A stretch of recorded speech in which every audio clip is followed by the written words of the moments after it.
aumenta a pena máxima para crimes contra a mulher em até 40 anos, que é o tempo máximo, né, previsto em lei. O texto ainda inclui alguns agravantes e quem vai dar mais detalhes sobre esse assunto é a repórter Lorena Dias. Eu volto então com você, Lorena. Isso mesmo, Casemiro. Mudanças importantes agora que aguardam a sanção presidencial, né? Como você disse, já foram aprovadas aí pelos deputados, é um projeto que vem do Senado e agora só esperando essa aprovação do presidente. Quem vai explicar mais detalhes para a gente dessas mudanças é Fernanda Barbosa, que é vice-presidente da Comissão dos Direitos da Mulher da OAB. E aí, para começar, essa pena que chama a maior atenção, né? Essa mudança do aumento da pena até 40 anos para os casos de feminicídio. A gente que acompanha, retrata aqui na imprensa, né, o tempo todo. A gente teve no primeiro semestre do ano passado 49 feminicídios, um número que se repetiu agora em 2024. Qual a importância desse aumento da pena, doutora? Bom dia. Bom dia a todos os ouvintes. Gente, eu acho que mais importante do que o aumento da pena é a tipificação desculpa, do feminicídio como crime. Porque até hoje o feminicídio não é um crime em si, ele é uma causa de aumento de pena do homicídio. Então, quando eu não tenho uma tipificação, a nomeação dele como crime, eu tenho subnotificações, eu não tenho políticas públicas adequadas. E o aumento da pena, ele vem como uma resposta realmente para que entendam que hoje não dá mais para a gente admitir a morte de mulheres como algo comum, embora neste momento mulheres estejam sendo mortas por serem mulheres. Então, a pena passou de 12 a 30 anos para a pena máxima de 40 anos, com outras modificações também bem importantes. Por exemplo, o agressor ele não vai poder ter o livramento condicional com 50% da pena cumprida, somente com 55%. Houveram algumas aplicações na parte da execução penal específicas para os crimes de violência contra a mulher. Pois é, e antes de chegar nesse ponto, né, que a gente fala muito aqui, inclusive, Casé, que o feminicídio ele é o ponto final ali da violência contra a mulher e tem todo um processo que ocorre antes, inclusive com a proteção da Lei Maria da Penha, que tem mudança também, inclusive com relação à medida protetiva, né? Muitas vezes o descumprimento, ele ocorre várias vezes ali ao longo desse processo e houve um aumento também importante. Houve um aumento de pena para o crime de descumprimento de medida protetiva, que agora a pena mínima é de 2 anos, além de uma alteração na parte do cumprimento da pena. Então, se o agressor ele sair do presídio e ele voltar a procurar aquela vítima, ele descumprir aquela medida protetiva, ele vai ser transferido para um presídio totalmente distante de onde essa vítima mora. Então, foram muitas mudanças. Houveram mudanças também na tipificação do crime de ameaça, que é uma das que a gente considera também muito importante, porque o ameaçar entende-se que é algo besta, não só ameaçou, né, ele não vai fazer nada. Hoje, o crime de ameaça ele deixou de ser uma ação pública condicionada à representação, ou seja, ele deixou de depender da vontade da vítima para seguir, e assim como os crimes de calúnia, difamação e injúria, eles passaram a ser pública e incondicionada. O que é isso? Independente da vontade da vítima, o Ministério Público, o Poder Público, ele vai buscar proteger aquela vítima e dar seguimento naquela ação. E existe também agora um detalhamento maior com relação à família dessa vítima, né?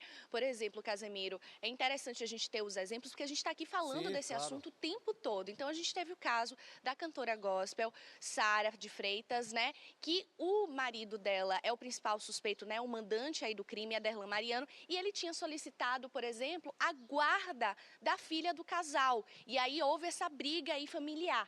Nesse novo projeto de lei, tem alteração e o que é que ele diz? Ele diz que o agressor, né, aquele que for condenado por violentar mulheres, por matar mulheres, eles vão perder o poder familiar. O que é isso? Ainda que essa mulher ela não detenha a guarda dessa criança antes de morrer, ele não vai poder ficar com essa criança após o óbito. Então, essa criança vai ser encaminhada para uma outra pessoa da família, possivelmente da mãe, que tenha condições de cuidar dessa criança, mas ele não vai poder exercer o que a gente chama de poder familiar. Ele não vai poder ter o controle sobre a gestão da vida dessa criança.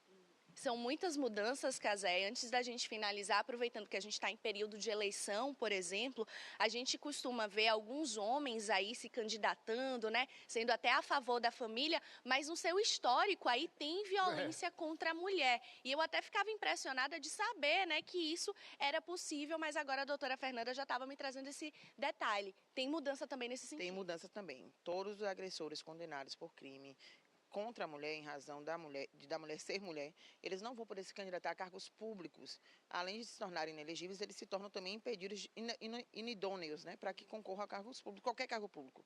Não vão poder prestar concurso público. Isso, para a gente, é um avanço enorme, Porque era muito comum a gente ver, né, a candidatura, o exercício de algum cargo público por agressores, o que contradiz toda a necessidade da sociedade de proteger essa mulher. Como é que eu posso colocar um homem agressor ou uma mulher agressora, né, já que pode ser homem ou mulher, em um local de poder se ele está contradizendo tudo que a sociedade precisa, que é proteger cada vez mais nossas mulheres? Doutora, muito obrigada pelas informações. Casé, e isso a gente, é claro, vai continuar acompanhando essas mudanças, né? Até porque envolve aí não só a nossa segurança como mulher, mas todas essas notícias que a gente fica passando aqui na tentativa o quê? De reduzir os casos, não só de violência, mas também de feminicídio. É com você aí do estúdio. Obrigado mais uma vez pela informação, Lorena. Obrigado também, entrevistada. Tem que jogar duro com essa bandidagem, tá entendendo? É como você falou, tem candidato e tem gente eleita aí, acusada de cometer violência contra a mulher. É muita cara de pau. Aliás, o que não faltam são candidatos cara de pau. Tá entendendo? Prometendo coisa que não tem a competência para cumprir, não tem moral para ser candidato, mas a gente sabe como funcionam as coisas no Brasil. O caso de Ederlan, né, esse tal Ederlan, esse bandido que Lorena citou, isso é um absurdo. O cara suspeito de mandar matar a mulher, no caso a cantora gospel Sara de Freitas, e ainda queria ter a guarda da criança. É um pouco demais. Tem que pegar a cadeia sim. No Brasil, no máximo 40 anos, a gente sabe que ninguém fica. Mas tem que pegar a cadeia sim. Como Lorena falou, são 46 mulheres vítimas da violência, vítimas do feminicídio este ano aqui na Bahia. Muitas vezes é aquela história, você que tem um cara em casa que não presta, que é um monstro, que você está esperando o quê para denunciar? Está achando que ele vai mudar? Está com dependência financeira? Não fica parada, não. Procura ajuda. Procura um caminho para você não acabar sendo morta. Estou se assustando? Estou, porque o caminho é esse. Tem que assustar. A gente volta. A delegada que morreu, lembra dela? Pois é. Já tinha sido vítima. Uma pessoa que trabalhava contra a violência acabou sendo morta por um bandido que está preso. A verdade é essa. Daqui a pouco, Fabrício Cunha, com as notícias do esporte. Bahia e Vitória se deram bem, animando, pelo menos por agora, a torcida.